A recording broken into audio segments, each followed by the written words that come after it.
Guys, I literally just woke up, but I got World Cup fever. So let's talk Portugal versus Ghana in Group H of the 2022 FIFA World Cup. Guys, sit back, relax, enjoy. Let's go. Let's move. Let's talk. Let's talk. Let's talk. 2022 World Cup. Let's go. Big up to everybody watching the stream right now. It's your boy, Dominic Rich. We're here to talk Portugal, Ghana. Let's talk about how each team qualified for the World Cup. So, Portugal had to do things the hard way when they came in second in their UEFA World Cup qualifying Group A behind Serbia. Remember that, guys? Remember that no goal by Ronaldo? They won the playoff Patch C by defeating Turkey and North Macedonia, however. In terms of Ghana, they topped their CAF second round group ahead of South Africa in controversial fashion. Remember that too? Very controversial for both teams. One having an advantage, one a disadvantage. Then Ghana went on to beat their neighbors Nigeria, 1-1 on aggregate on the away goal rule. Close margins, close.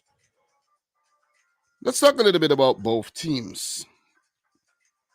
For Portugal, they surprisingly are making only their 8th World Cup appearance. They managed to finish third in 1966 and fourth in 2006. Could this star-studded squad under the longtime boss Fernando Santos win the World Cup for the very first time? Guys, we actually do need a new World Cup champions, man. It's been a while since we've had one.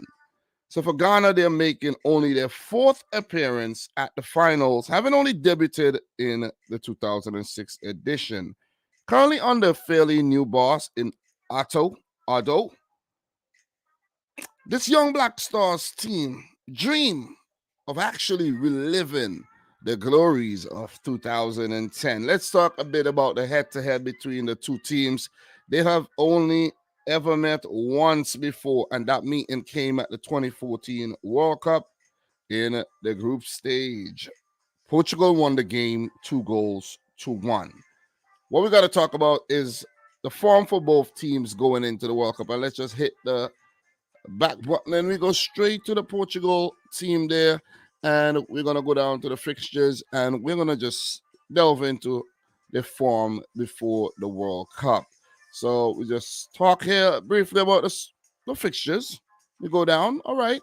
See 1 or 2 red marks. It's not good for Portugal, but that's the UEFA Nations League. Let's find out what they did at the UEFA Nations League. Okay, so we scroll up, and they came in second behind Spain in their group. Remember, Portugal actually won the inaugural edition of the Nations League, right? Because if we click Portugal and we scroll down, right? We got to scroll down and let's click honors. And you will see UEFA Nations League winner. Oh, whoa, winner. Alarm saying, hey, man, it's time to get up. The UEFA Nations League winner in 2018-19, which is pretty awesome. So big up to Portugal for that. They go down in history as the first team to ever win the Nations League. Go back to fixtures, guys. 3-1 versus Turkey, 2-0 versus North Macedonia. That's the playoff there. So big up to them for that. 1-1 against Spain, 4-0 against Switzerland, 2-0 against the Czech Republic. Did lose to Switzerland, did lose to Spain, and they beat the Czech Republic. So it just shows, even against the best of them, Switzerland and Spain, who are at the World Cup, on their day, they could win or they could go on to lose. So it's fair to say Portugal coming to the World Cup in pretty good nick. Pretty good nick. Let's take a look at Ghana and how they fare coming into the event. So we go down to fixtures, of course.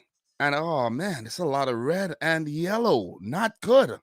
Right away, we can tell that Ghana are not in very good form. 2-0 versus Switzerland and 1-0 versus Nicaragua, right? Okay, they got 2 wins, but look at that. Lost to Brazil, Qatar, due to Chile, 1 on penalties, lost to Japan.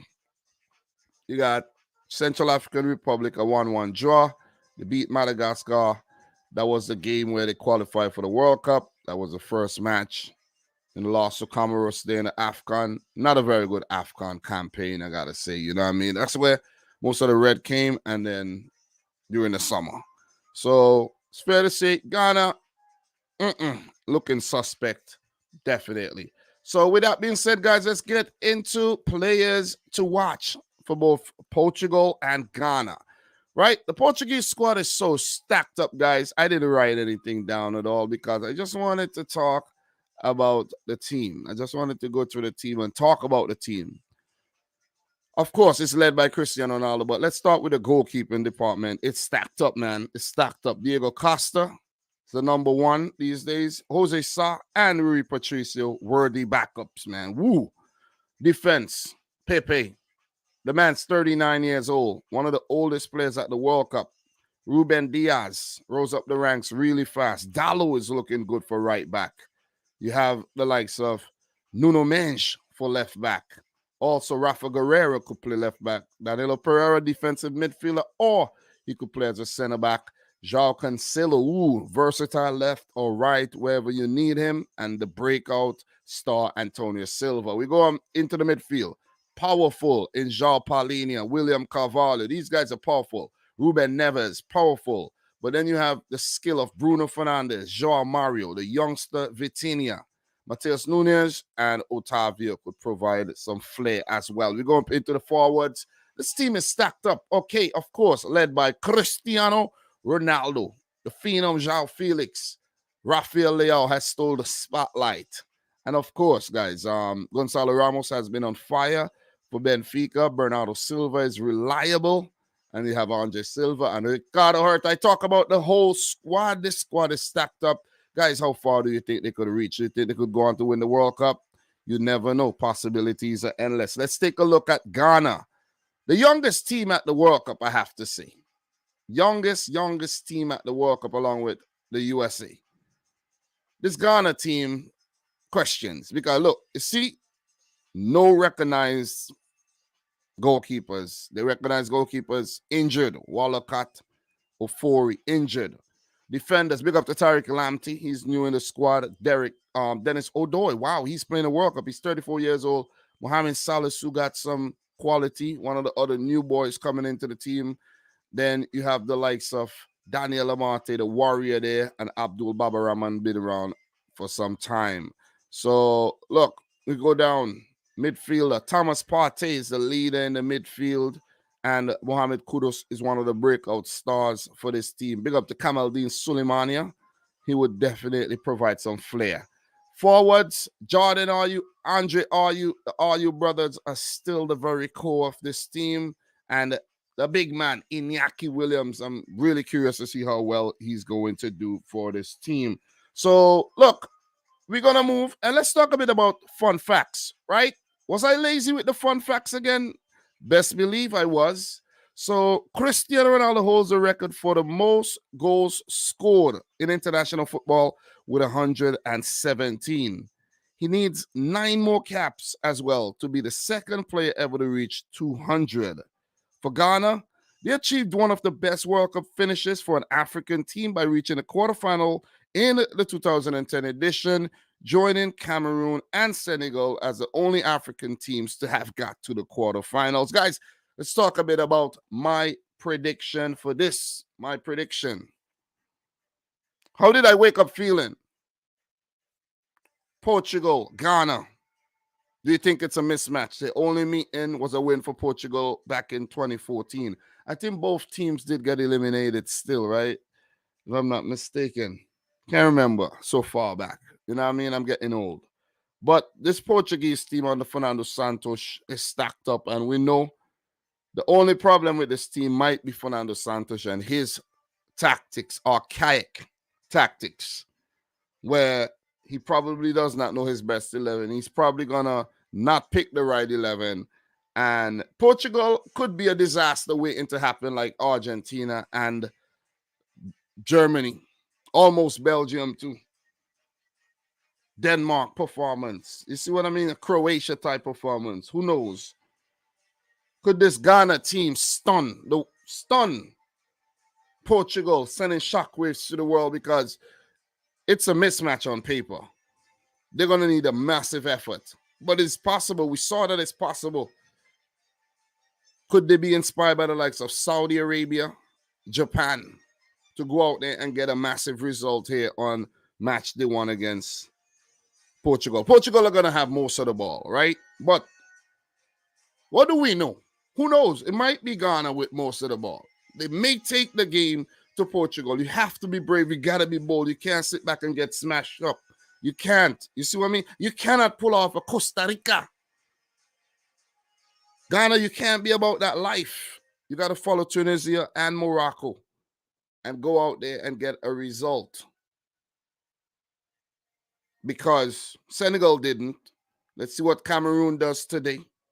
Let's see what Ghana does today. Africa, stand up. Guys, I think this Portuguese team will be a bit too good for Ghana. They'll boss the possession. They were threatened. And Ghana's goalkeepers are, when you think about it, they might get peppered and the quality is not that high.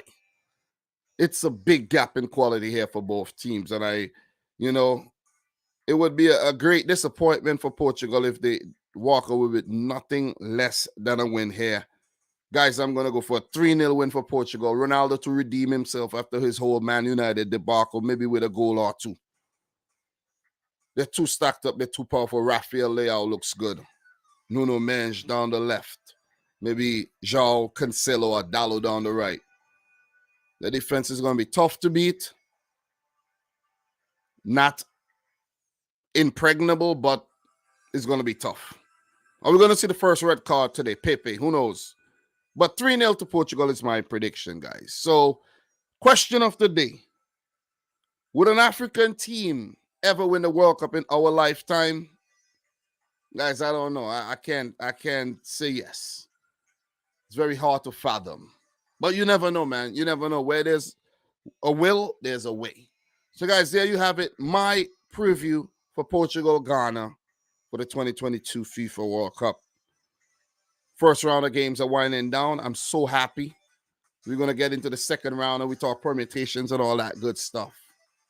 So fun, so cool, right? But guys, thanks for watching this preview. It's your boy Dominic Rich. Like the video if you haven't yet done, so subscribe to the channel if you're new. And until next time, peace out. Rich Squad. Peace. We move.